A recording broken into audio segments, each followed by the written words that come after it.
Hi students, welcome to digital e-learning under the Department of Collegiate Education. In the last session, we have discussed about the difference between the financial accounting and cost accounting. Differences on the basis of meaning, objectives, mode of presentation, recording, analyzing, profit, periodicity of reporting, degree of accuracy, method of valuation of stocks. ನಾವು ಹಿಂದಿನ ಸೆಷನಲ್ಲಿ cost accounting ಮತ್ತು financial accounting ಡಿಫರೆನ್ಸಸ್ಸನ್ನು ಕಲ್ತಿದ್ದೀವಿ. ಯಾವುದರ ಆಧಾರದ ಮೇಲೆ ಅಂದರೆ meaning, objectives, mode of presentation, recording ಆಧಾರದ ಮೇಲೆ, analysing of profit, periodicity of reporting, degree of accuracy ಮತ್ತು method of valuation of stock ಆಧಾರದ ಮೇಲೆ ನಾವು ಡಿಫರೆನ್ಸನ್ನು ಹೋದ ಸೆಷನಲ್ಲಿ ಕಲ್ತಿದ್ದೀವಿ. In this session we are going to discussing about the element of cost and its classification. Elements of cost mainly three elements is there: material, labor, expenses. Under the material, direct material, indirect material. Under the labor, direct labor, indirect labor. Under the expenses, direct expenses and indirect expenses. Next, material, indirect material production overhead. Next indirect ಲೇಬರಲ್ಲಿ administration overhead. Indirect ಎಕ್ಸ್ಪೆನ್ಸಸ್ಸಲ್ಲಿ selling and distribution overhead. ನಾವು we will go for briefly explaining material. Material means is a basic substance used for producing the product is referred as a material. Material ಅಂದರೆ ನಮಗೆ ಬೇಸಿಕ್ಕಾಗಿ use ಮಾಡುವಂತಹ ಒಂದು ಸರಕನ್ನು ನಾವು ಪ್ರೊಡಕ್ಷನಲ್ಲಿ ಇನ್ಪುಟ್ಟಿಂದ output ಆಗಿ convert ಮಾಡೋದಕ್ಕೆ ಏನು ಬೇಕಾಗಿದೆ ಅಂತಹ ಸರಕನ್ನು ನಾವು ಮೆಟೀರಿಯಲ್ ಅಂತ ಕರಿತೀವಿ. Material means it is a input converting into the output, that type of substances. Material can be classified direct material and indirect material. Material ಅನ್ನು ಎರಡು ಭಾಗಗಳಾಗಿ ನಾವು ವಿಂಗಡಣೆ ಮಾಡ್ತೀವಿ: direct material, indirect material. Direct material means which material directly contribute to production of the product and are easily identifiable in the finished product or called direct material. For example, cloth in the shirt, paper in the book, wood in the furniture. This is the example of direct material. Direct material ಅಂದರೆ ಯಾವ ಮೆಟೀರಿಯಲನ್ನು ನಾವು ಡೈರೆಕ್ಟಾಗಿ production ಪರ್ಪಸ್ಗೆ utilise ಮಾಡ್ಕೊತೀವಿ ಮತ್ತು ಅದನ್ನು ಈಸಿಯಾಗಿ ಗುರುತಿಸೋದಕ್ಕೆ final ಪ್ರಾಡಕ್ಟ್ನಲ್ಲಿ ಸಾಧ್ಯವಾಗುತ್ತದೆಯೋ ಅಂಥ ಮೆಟೀರಿಯಲನ್ನು ನಾವು ಡೈರೆಕ್ಟ್ ಮೆಟೀರಿಯಲ್ ಅಂತ ಕರಿತೀವಿ. ಅದು ಶರ್ಟ್ ಆಗಿರ್ಬೋದು, ಪೇಪರ್ ಆಗಿರ್ಬೋದು, ಫರ್ನಿಚರ್ ಆಗಿರ್ಬೋದು. ಯಾವ ಒಂದು ವಸ್ತುವನ್ನು ಇನ್ಪುಟ್ಟಿಂದ ಫಿನಿಷಡ್ ಪ್ರಾಡಕ್ಟ್ಗೆ ಡೈರೆಕ್ಟಾಗಿ ಯುಟಿಲೈಸ್ ಮಾಡೋದಕ್ಕೆ ಮತ್ತು ಈಸಿಯಾಗಿ ಐಡೆಂಟಿಫೈ ಮಾಡೋದಕ್ಕೆ ಸಾಧ್ಯ ಇದೆಯೋ ಅದನ್ನು ಡೈರೆಕ್ಟ್ ಮೆಟೀರಿಯಲ್ ಅಂತ ಕರಿತೀವಿ. Indirect material other than material which ancillary in the production of any finished product and cannot conveniently identified assigned to specific physical unit is called indirect material. For example, printing in stationery, scissor used in the cutting cloth for shirt, nails in shoes or furniture. ಯಾವ ಮೆಟೀರಿಯಲನ್ನು ನಾವು easily ಮತ್ತು ಕನ್ವಿನಿಯೆಂಟಾಗಿ identify ಮಾಡೋದಕ್ಕೆ ಸಾಧ್ಯ ಇಲ್ಲವೋ finished product ಜೊತೆಯಲ್ಲಿ ಅಂತಹ ಒಂದು ಮೆಟೀರಿಯಲನ್ನು indirect material ಅಂತ ಕರಿತೀವಿ. For example printing in stationery, ಸಿಸರನ್ನು ಯೂಸ್ ಮಾಡ್ತೀವಿ ಶರ್ಟನ್ನು ಕಟ್ ಮಾಡೋದಕ್ಕೆ ಅಥವಾ ಕ್ಲೋತನ್ನು ಕಟ್ ಮಾಡೋದಕ್ಕೆ. ನೇಲ್ಸ್ ಇನ್ ಶೂ, ನಾವು ಶೂನಲ್ಲಿ ಮೊಳೆಗಳನ್ನು ಯೂಸ್ ಮಾಡ್ತೀವಿ ಅಥವಾ ಫರ್ನಿಚರಲ್ಲಿ ಮೊಳೆಗಳನ್ನು ಯೂಸ್ ಮಾಡ್ತೀವಿ. These are the material which cannot be conveniently identified by the business organization. That type of material is called indirect material. Come to the labor. Labor refers human effort needed for conversion of material into the finished goods. ಯಾವ ಲೇಬರನ್ನು finished ಗೂಡ್ಸನ್ನಾಗಿ convert ಮಾಡೋದಕ್ಕೆ ನಾವು utilise ಮಾಡ್ಕೊತೀವೋ ಅಂತಹ ಲೇಬರನ್ನು ನಾವು labours ಅಂತ ಕರಿತೀವಿ. ಅದರಲ್ಲಿ direct, indirect ಎರಡು ರೀತಿಯ ಲೇಬರನ್ನು ನಾವು ಕಾಣ್ತೀವಿ. Direct labour which take on active part directly in the production of particular commodity and can be directly correlated to specific activity of production is termed as a direct labor. Direct labour ಅಂದರೆ ಯಾವ ಲೇಬರನ್ನು ನಾವು ಡೈರೆಕ್ಟಾಗಿ production ಪರ್ಪಸ್ಗೆ utilise ಮಾಡ್ಕೊತೀವಿ ಅಂಥ ಲೇಬರನ್ನು ನಾವು direct labour ಅಂತ ಕರಿತೀವಿ. Yes, for example operating labour, productive labour, manufacturing labour, direct wages which are used synonymously with direct labor.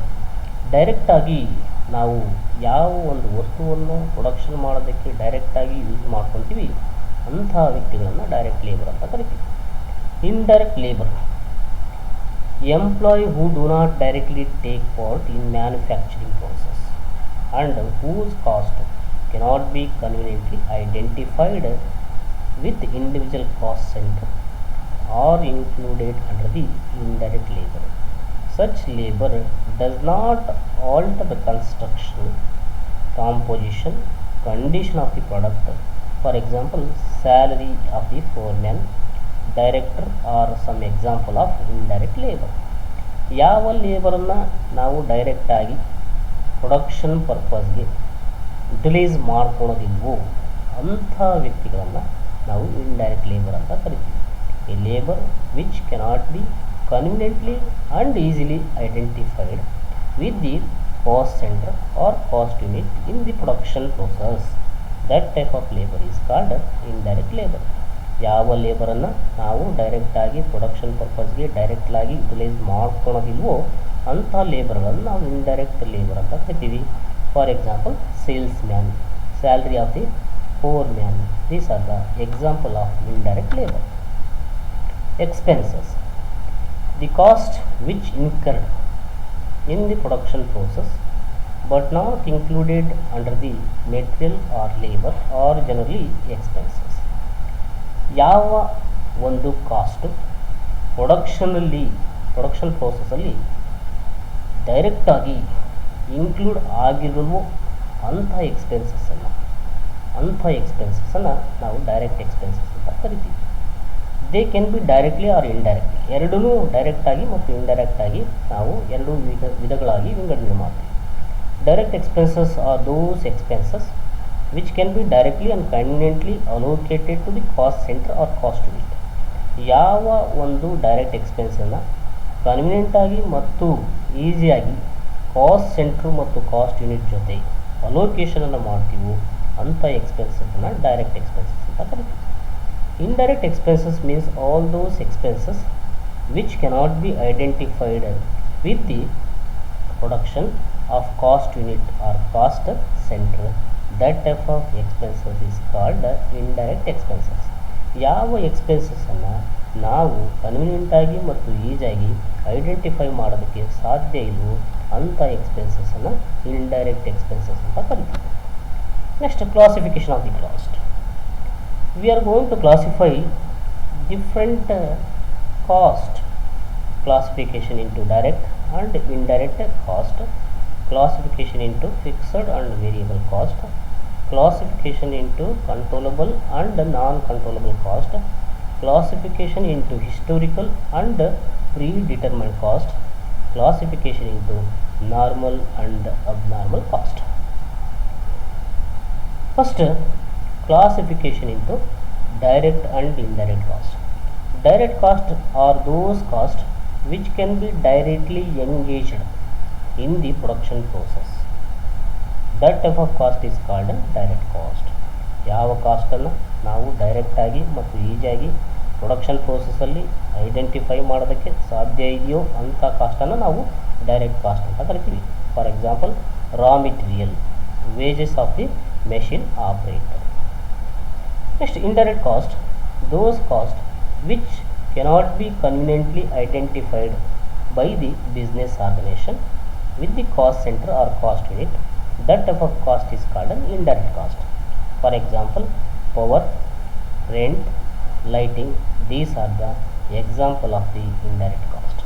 Indirect cost ಅಂದರೆ ಯಾವ ಕಾಸ್ಟನ್ನು ನಾವು ಈಸಿಯಾಗಿ ಮತ್ತು ಕನ್ವೀನಿಯಂಟಾಗಿ ಐಡೆಂಟಿಫೈ ಮಾಡೋದಕ್ಕೆ ಸಾಧ್ಯ ಇಲ್ಲವೋ ಇಂಥ ಕಾಸ್ಟನ್ನು ನಾವು ಇಂಡೈರೆಕ್ಟ್ ಕಾಸ್ಟ್ ಅಂತ ಕರಿತೀವಿ. ಫಾರ್ ಎಕ್ಸಾಂಪಲ್ಲು, ಪವರ್ ಆಗಿರ್ಬೋದು, ರೆಂಟ್ ಆಗಿರ್ಬೋದು, ಲೈಟಿಂಗ್ ಆಗಿರ್ಬೋದು, ಅಂತಹ ಕಾಸ್ಟನ್ನು ನಾವು ಇಂಡೈರೆಕ್ಟ್ ಕಾಸ್ಟ್ ಅಂತ ಕರಿತೀವಿ. Next, fixed and variable cost. Fixed cost, those cost fixed in nature, even though output is increased or decreased in the production process. That type of cost is called a fixed cost.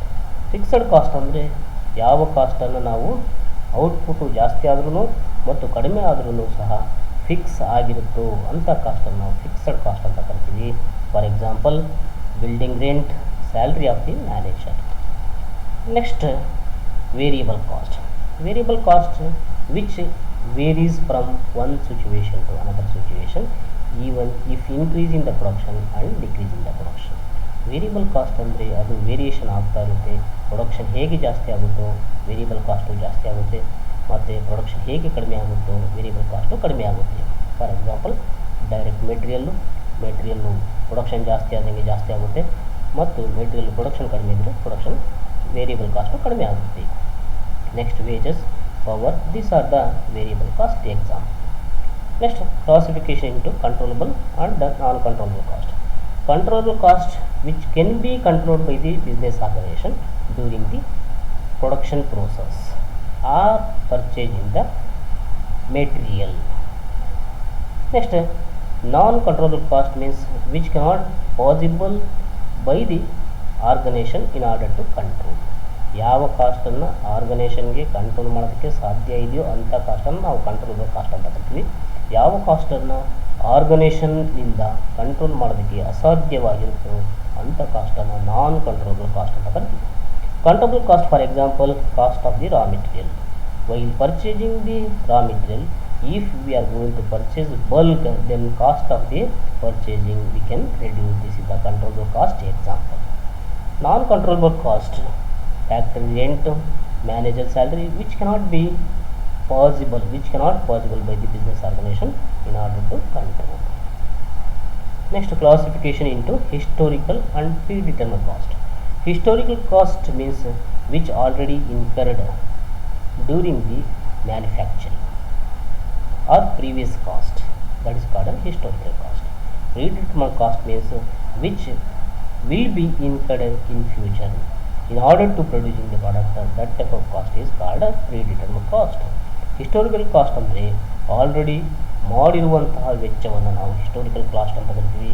ಪ್ರೀಡಿಟರ್ಮಿನ್ಡ್ cost ಅಂದರೆ ಇನ್ನೂ ಮಾಡಬೇಕಾಗಿರೋದನ್ನು ಕಾಸ್ಟನ್ನು ನಾವು ಪ್ರೀಡಿಟರ್ಮಿನ್ಡ್ cost ಅಂತ ಕರಿತೀವಿ. Next, classification into normal and abnormal. Yes, normal cost means these costs normally incurred in the production process which cannot possible by the organization in order to avoid it. Abnormal cost means these costs which over and above the normal cost is called abnormal cost. Yes, normal cost natural ಆಗಿ production ಪ್ರೋಸೆಸ್ಸಲ್ಲಿ ನಾವು ಯುಟಿಲೈಸನ್ನು ಮಾಡ್ಕೊತೀವಿ. Abnormal ಕಾಸ್ಟನ್ನು ನಾವು identify ಮಾಡೋದಕ್ಕೆ ಮತ್ತು ಅದನ್ನು ಸರ್ಟೆನಿಟಿಯನ್ನು ನಾವು ರೆಕಗ್ನೈಸ್ ಮಾಡೋದಕ್ಕೆ ಸಾಧ್ಯ ಇಲ್ಲ ಅಂಥ ಕಾಸ್ಟನ್ನು ಅಬ್ನಾರ್ಮಲ್ ಕಾಸ್ಟ್ ಅಂತ ಕರಿತೀವಿ. Thank you very much.